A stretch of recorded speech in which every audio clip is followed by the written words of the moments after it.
Well, hello everyone, and welcome to this little lesson. Today, I am going to be painting the pink peony in oil. I've done recently, I did a video lesson in acrylic, and I've had a lot of good feedback on that lesson. So I thought I'm going to go and make another oil lesson on it because each one is different. So today I'm picking a peony that's sort of facing forward, and it's showing some of the inside of the little yellow stamen things. So sometimes it's hard to know what to do with something like that. So today I'm just going to work on this little tutorial for you so you can see how I go about it.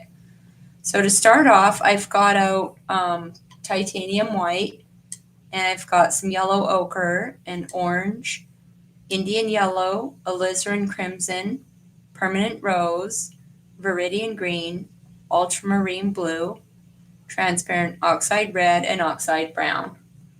So on these little sort of sketch paintings, I like to have something to work with on the background just so that there's some comparison and contrast. So I'm going to just use a little bit of my terp and some of this ultramarine blue and that transparent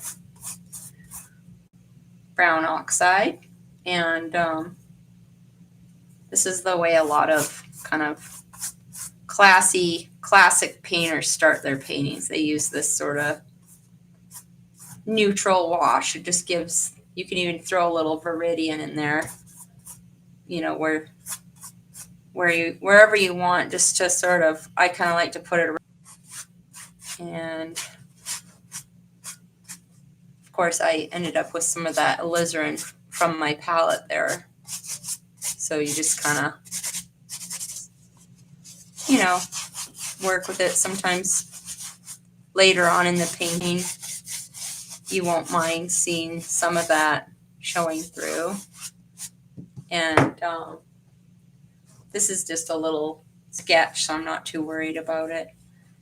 And then what I would do next is just get some terp on a paper towel like this, and you kind of look at your peony and sort of, you can mark off sort of where it's going to go. So in this case, I'm kind of looking at my reference even and kind of going with the way the petals already are kind of working their way around so that I can, it even just sort of warms up my brain to the painting mode. So I'm going to leave it like that, and then now you have some room to work with. And I'll switch and move to a little smaller brush and see what we can do here. Right, so I've got this number 8 Sylvie Ruby Satin, sorry.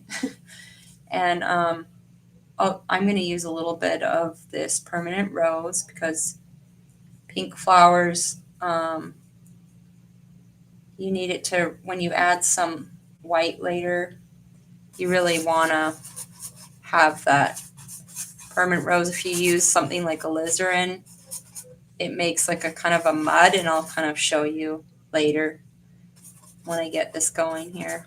I'll show you what I mean. Just kind of trial and error, you know, you just practice using different colors, and you work with what you've got, and then you slowly kind of, you know, as you go, you learn things, and you go to the art store and pick up some new colors. Some of them are good, and some of them you end up never using, and or you take a class and one of the teachers swears by a certain color and you kind of never use it again. So I sometimes will go through my paints and just remove paint I'm not really, you know, that just doesn't work with me and how I paint or what I paint, just so I don't have a lot of that extra clutter going. It's hard enough keeping your art room kind of semi-organized. So once you have enough of that permanent rose down, you can go ahead and then you can even kind of I'll use the paper towel again. Maybe I'll fold one a little nicer. So you can kind of take a little piece and make a little square. And I have enough sort of turp and paint on there, so there's enough I can kind of wipe off. But I like to wipe off some of it's sort of something I learned from when I took classes at the Scottsdale Artist School. A lot of the real great masters, they wipe away some of the real light where they want some of the real bright highlights, because you'll find that you just can't get the paint that radiant when you mix it. So I kind of lift off some of where I want to see some real light pink, and then I'll leave some of that underpaint later as I go, so I can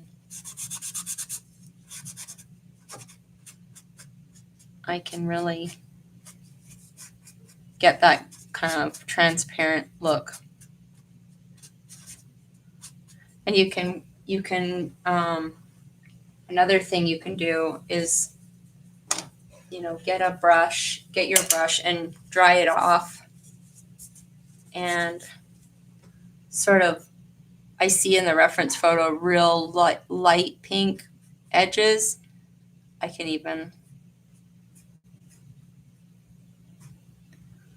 can even, just for fun, lift off some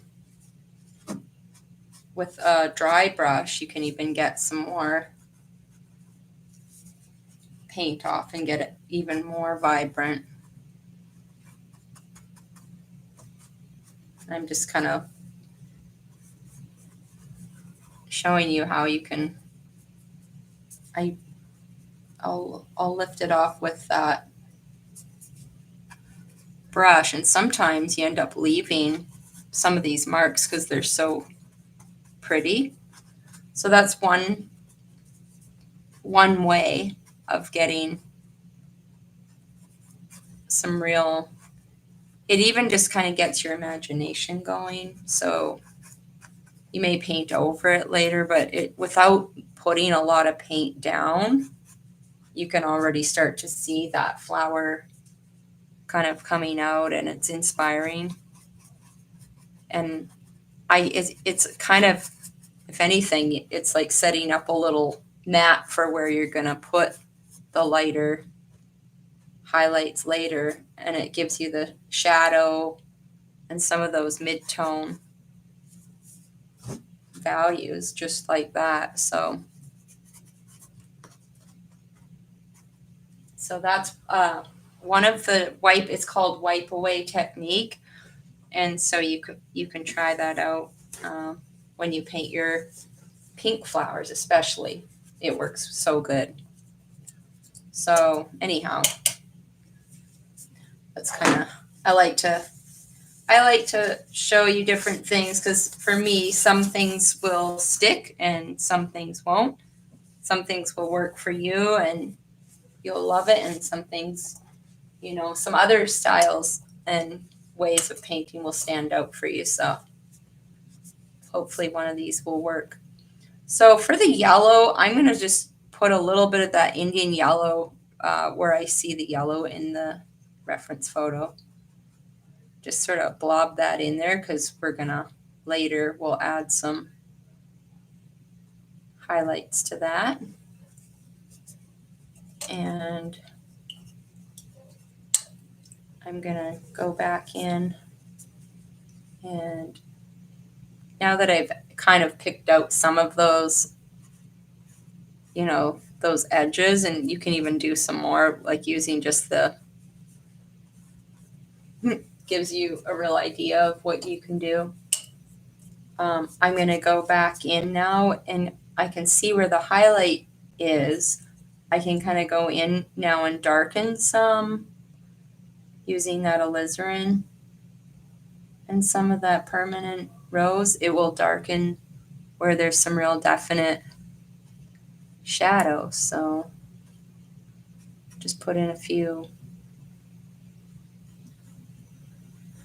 spots where there's some real definite shadow in there.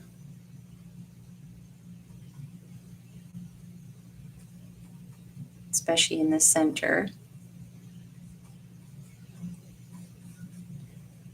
And I try to keep it loose. I don't go overboard on the realism.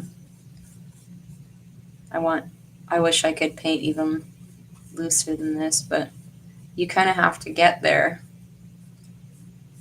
So now you see the shadows are really big on this one. And it's kind of adding that texture of those little things in the center.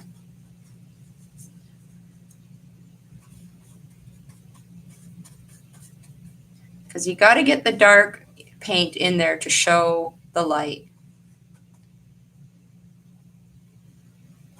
In order to see the light, you have to have it.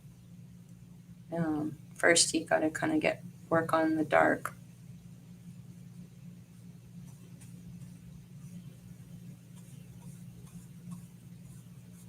It's kind of like life. You have to someday have some bad days so you enjoy the good days. So, all right. So I have enough dark back on there. Now I'm gonna mix up some real bright highlights. But before I do that, I'm going to throw in a few darks around the pink flower because it doesn't show up well if you don't. You want to have something darker in the background.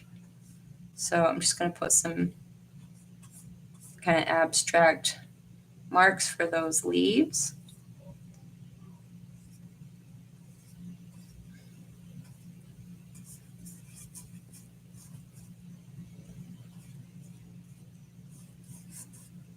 Just because this is a tutorial, I want to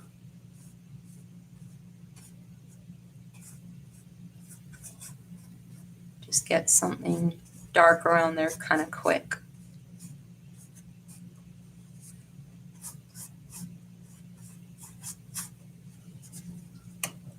All right, and then I'm gonna just sort of, before I get into the detail work, I'll sometimes just scuff it up a little with my paper towel. That gives it a really loose kind of feeling.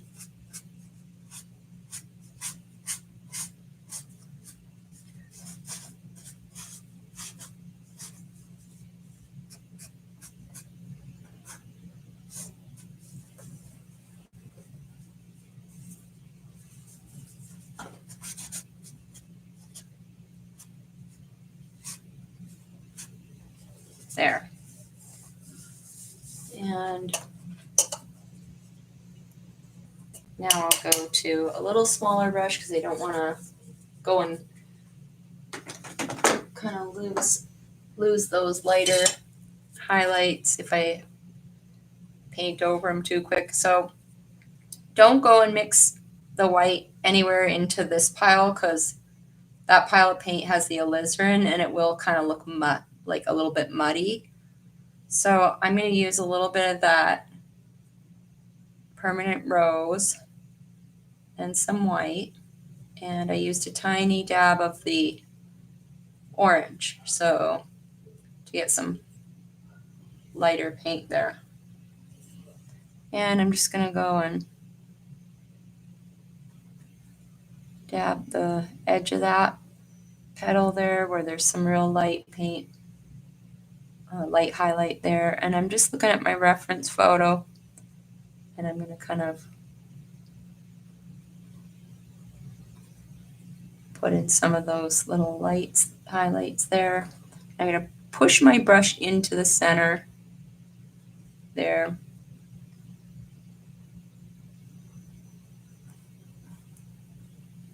Sort of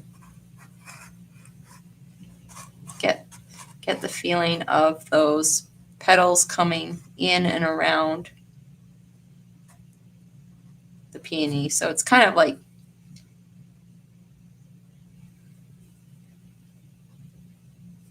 you're just kind of going with the flow. They kind of come in like that. They, you know, they grow inwards like that. So yeah, I always pay attention. Now I'm just adding a little lighter bits of that pink just to show off the tips again. And then there's some little messy ones there. And I'm going to just go and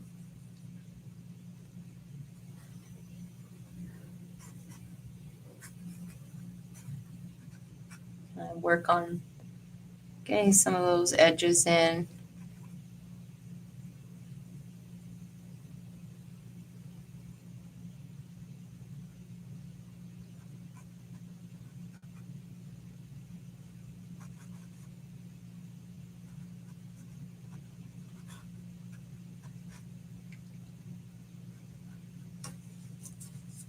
You just, I look at the reference photo just to kind of keep it in my thoughts as I kind of put the paint down. I just want to kind of get the feeling, and I look at where the light is on the petals, and I just sort of work my way around.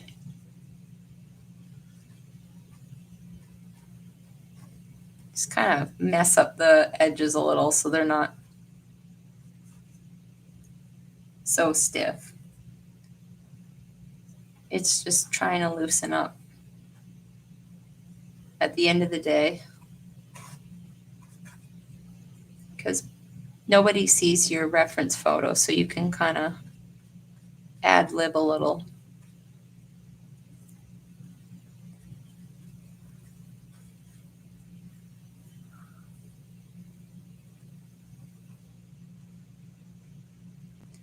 And this one down here has a little more of a kind of a purpley blue because it's really starting to get, as it kind of cools off down here. So I'll mix a little bit of a purpley pink for this petal here. Just give that a little hit, and some of this one here that's sort of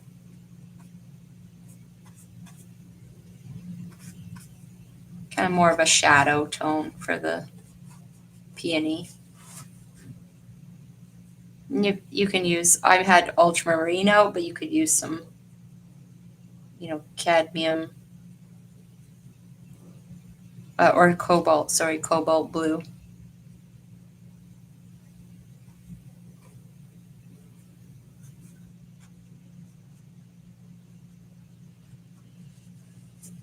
All right, and now I can just sort of, I'm going to blend it a little, all those marks, so they're not so kind of disconnected. So I could just use the edge of my brush, just sort of blend some of these.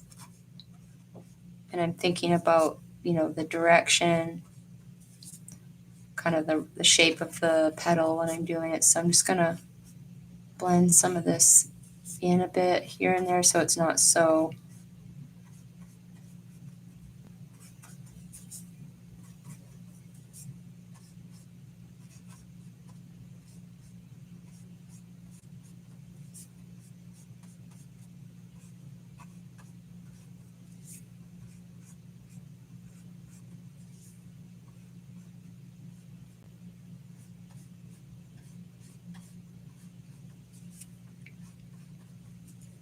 feel like you're losing too much of the shadow. Just get a little bit of that permanent rose again, and you can go in and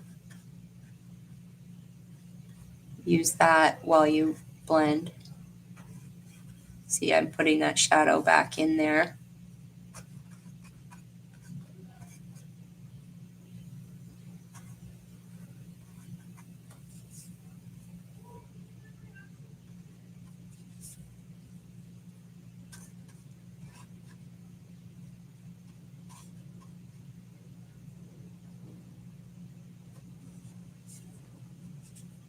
And then I want to get some of the little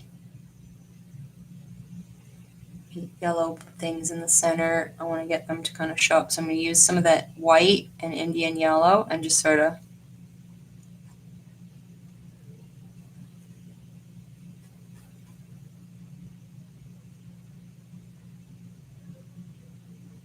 dab some of that in there.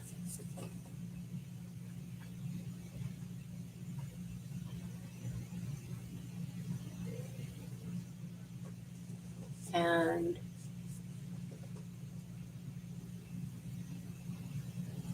just kind of go around and add a few more highlights, and then I think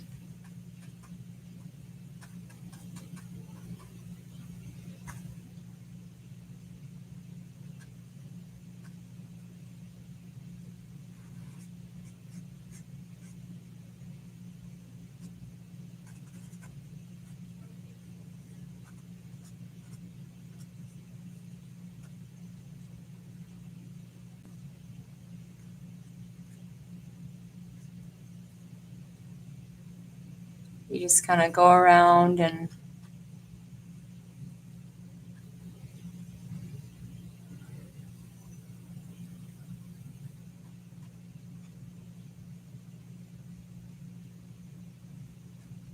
some of these, you can shape a little more.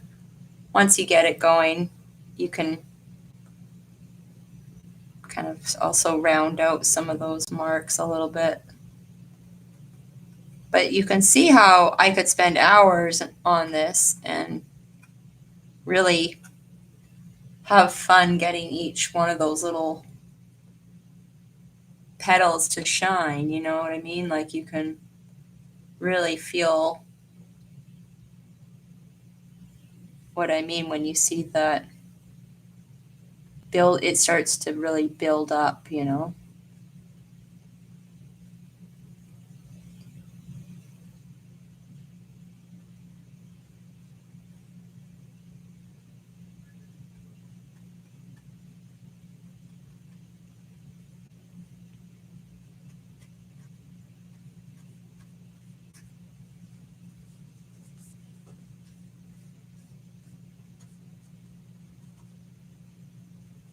Okay.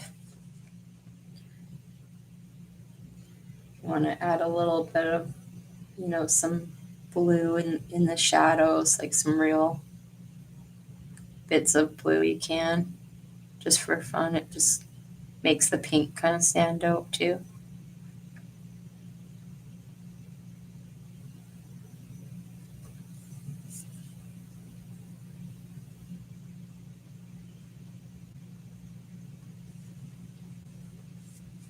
And then you can see when you go back with some of your,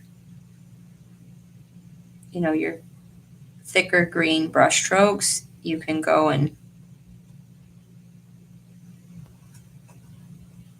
make your leaf shape too. Push down and twist your brush and get a few of those more solid kind of shape. But I'm not going to get into the leaves too much right now. I just wanted to give you a quick tutorial on how to paint the pink peony. And there's many ways we can do this. I'll do more videos in the future as well, because there's even easier ways to do it. But this is more of a way that I find you can follow along a bit. But there are some more kind of intuitive ways of painting them, and surprisingly fast ways of painting them. So, but this one's more detailed, so you can kind of see how, you build those shapes from dark to light for your peony. So this helps. I hope it helps you understand. And then in future videos, we can work on even a quicker method that gives you really good result too. So that'll come up soon. And I hope you enjoy this lesson. And I hope you like and subscribe to my channel if you like what you see. Share it with a friend. And feel free to leave me a comment below and tell me what you'd like to see in other videos. And I'd be happy to add it to my painting list, you know. So I hope you enjoy this lesson, and I'll see you soon.